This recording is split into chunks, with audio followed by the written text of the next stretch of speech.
दोस्तों, जीवन में आने वाली परेशानियों की वजह से बढ़ती है हमारी योग्यता और संघर्ष क्षमता। एक प्रचलित कथा के अनुसार पुराने समय में एक किसान की फसल बार बार खराब हो रही थी।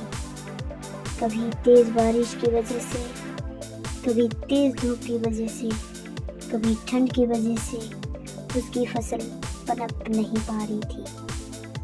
एक दिन इससे दुखी होकर किसान भगवान पर नाराज हो गया। वह भगवान को लगातार कोस रहा था।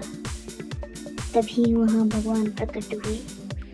किसान ने भगवान से कहा कि भगवान, आपको खेती की बिल्कुल भी जानकारी नहीं है।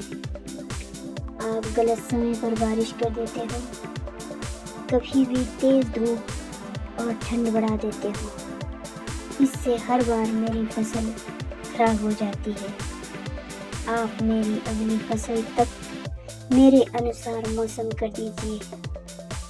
जैसा मैं चाहूँ वैसा ही मौसम रहे। ये बातें सुनकर भगवान ने कहा कि ठीक है, अब से ऐसा ही होगा। ये बोलकर वे अंदर ध्यान हो गए। अगले दिन से किसान ने फिर से गेहूं की खेती शुरू कर दी। अब जब वह बारिश चाहता था तब बारिश होती है। फसल के लिए जब उसे धूप की जरूरत होती तब धूप निकलती। इस तरह उसकी इच्छा के अनुसार मौसम चल रहा था। धीरे धीरे उसकी फसल तैयार हो गई। हरे भरे खेत को देखकर किसान बहुत खुश था। जब फसल कटाई का समय आया तो उसने देखा कि फसल की वालियों में गेहूं थे ही नहीं, सबकी सब खोखली वालियां थी। ये देखकर उसने फिर से भगवान को याद किया। भगवान प्रकट हुए तो इसकी वजह पूछी। भगवान ने कहा कि तुम्हारी फसल ने बिल्कुल भी संघर्ष नहीं किया है, इसी वजह से ये खोखली हो गई है।